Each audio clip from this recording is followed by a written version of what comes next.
Effectively, they want to take away your control over any of that time. They want to take all of that time away. And I'm thinking, well, maybe 2 hours. 2 hours, that's not so. It's 80 hours over the course of the year. It's 2 full weeks, and I'm trying to figure out, where do I have an extra 2 weeks that I just left lying around somewhere and I didn't use? It's 80 hours of time that you don't get to spend with your family. For me, it'll be 80 hours of sleep that I just won't get.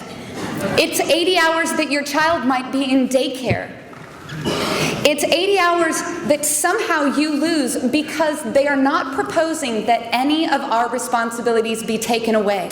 And so all of the work that you currently do, you would have to find time to do some other place, some other way.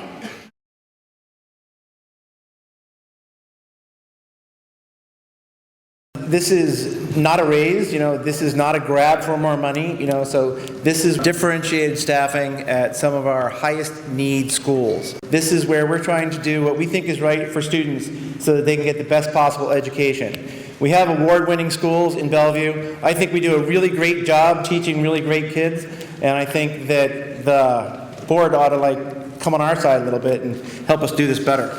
There would be a cap placed on those higher SES schools so that they wouldn't feel an increase in their class sizes. As a teacher who's taught at Lake Hills for 10 years, I can tell you that if we want to start aiming towards the district's goal of closing the achievement gap, this is a good place to start.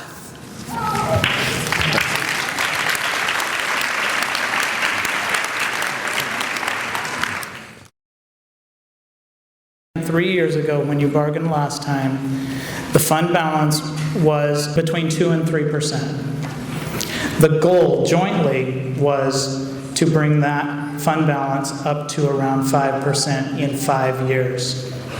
3 years later, the district is projected to have over 10%. Okay? Over $18 million.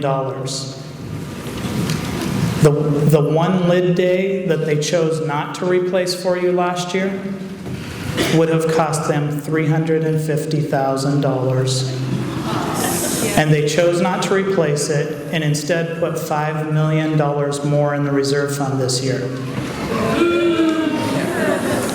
Okay, could any of you have used a day before school started to get ready to work with your kids? All right? But we didn't have any time before school started to collaborate or to figure out how we need to do the things that we need to do. All right? Issaquah, within 24 hours, had managed to negotiate the school district paying that 1.9% to their teachers for next year. So Issaquah will not take a cut. And the district's honoring the raise that they bargained last year in the 4-year contract. Okay, so there are other districts around the state doing the same, districts that have large reserves like Bellevue. So it is not unreasonable for us to be asking for that 1.9% to come out of local dollars to maintain the 180 student days, just like the state is demanding we do.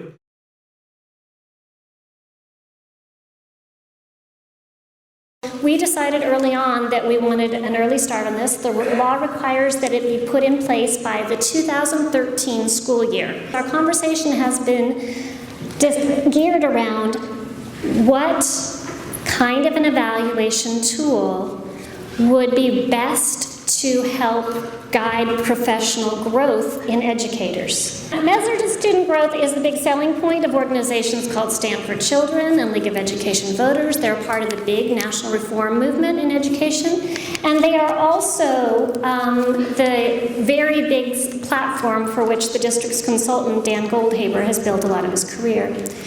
And there are more studies that have come out recently that have shown that those kinds of measurements on teachers do not do an effective job. They are not valuable in the evaluation of teachers, but more so to us, the fact that it was contradictory to everything that the development group had been doing for about 6 months really set us on edge.